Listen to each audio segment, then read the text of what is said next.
My life was driven and run by baseball, and I loved every second of it.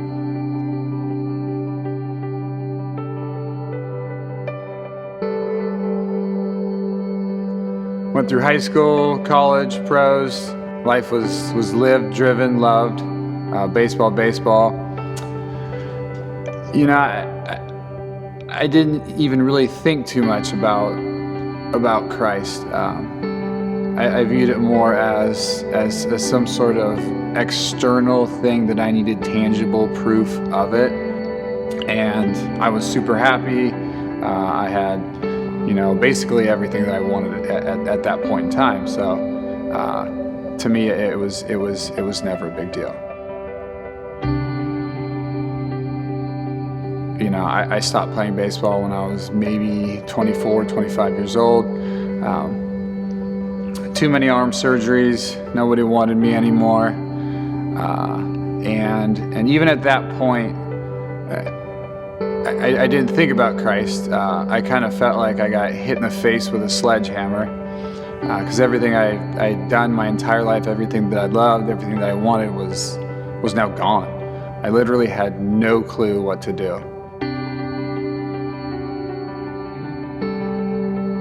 It was one of those things where I needed to stop feeling sorry for myself, and I needed to take charge, and I needed to do something, and what better thing is there than to help people. So just started teaching kids how to play baseball in my mother and father-in-law's front yard.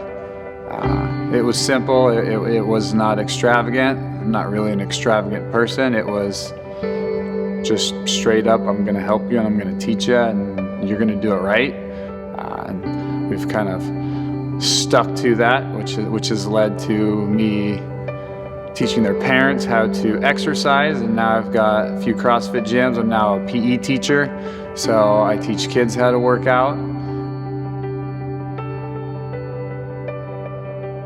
I have been ridiculously blessed with the amount of amazing people from all walks of life.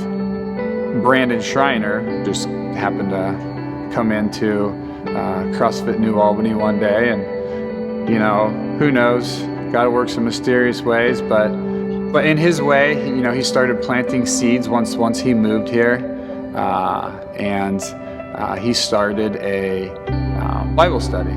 And within that is where I got introduced to Greg Ford, One Church. I'd kind of been dabbling in church a little bit, but for me, I wasn't making a connection. I didn't feel, it wasn't coming from within. And this Bible study really started to come from within. It started to connect. I know Brandon saw it, and he wanted to jump on it, and him and Greg had actually been talking about trying to get to a disconnected population, i.e. me, and a lot of people just like me.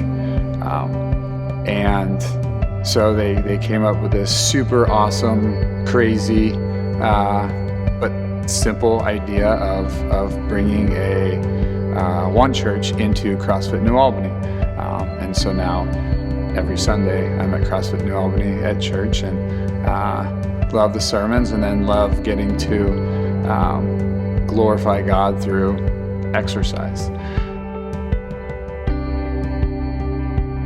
So in that process, my heart was opening more and more, and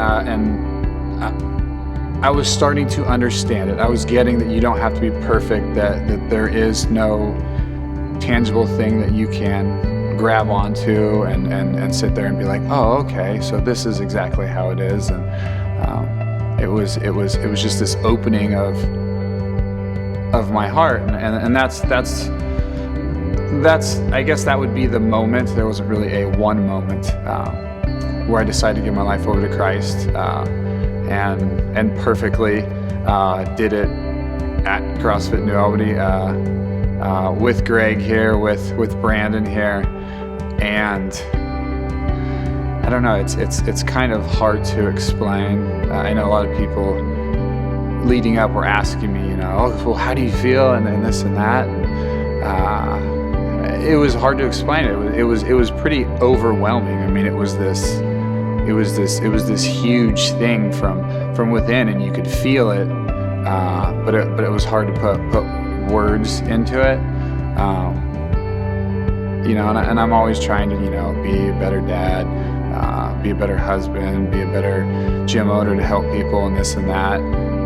But you can't really do that unless you're centered, unless you're grounded, and there's, the best way to do that is to give your life over to Christ.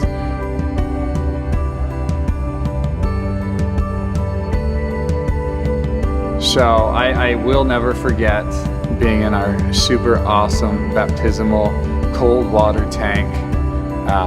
Brandon talking for what seemed like a long time, probably because the water was like 40 degrees, but I definitely wouldn't have it any other way. And I didn't know this, but I found out later that like every birthday, when my wife would blow out candles, she would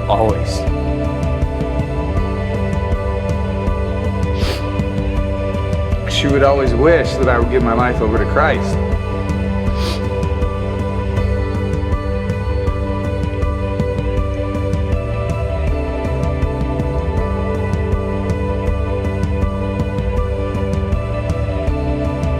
So I gave my life over to Christ, and voila, everything was perfect. I was perfect. No, life is still hard. I still don't have it figured out, but every second, every day, the beginning of every day, the end of every day, I've always got that foundation. I know what I'm doing everything for. I know why I'm doing it. I'm not just doing it because society says this is how you're supposed to do it.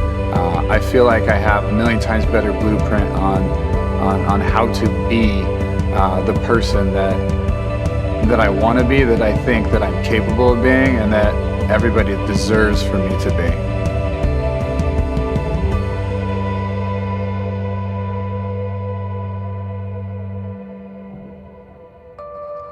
My name is Ralph Hicks, and this is my story.